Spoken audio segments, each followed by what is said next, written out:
Hey everyone, we've reached the end of week 7 of reading through the Bible in a year. Today's readings are Leviticus chapters 4 through 7 and Hebrews chapter 3. For this video, I'm going to do something I haven't done in previous videos, and that's focus on two different readings within the daily reading. I'm going to start in Leviticus.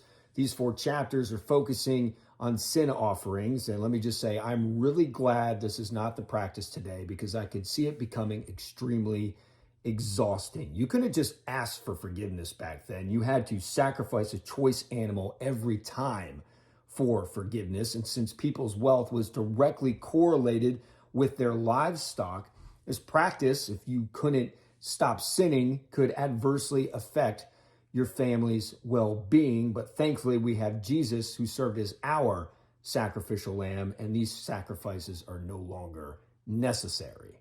With all that being said, that still doesn't mean we don't have accountability in our faith. Hebrews chapter 3, verses 12 through 13 reads, "See to it, brothers, that none of you has a sinful, unbelieving heart that turns away from the living God. But encourage one another daily, as long as it is called today, so that none of you may be hardened by sin's deceitfulness." Remember, obeying God's word goes directly against our sinful nature, as verse 16 in Hebrews 3 reminds us. Who were they who heard and rebelled? Were they not all those Moses led out of Egypt?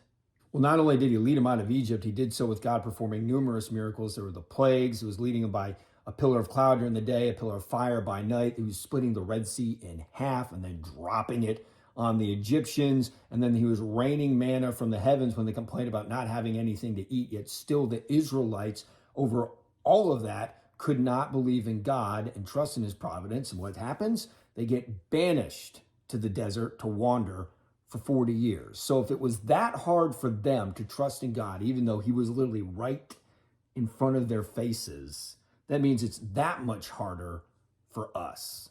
That's why it's so important for us to stay mature in our faith, stay in God's word, stay going to church, and keep encouraging each other as we go through this walk of life together.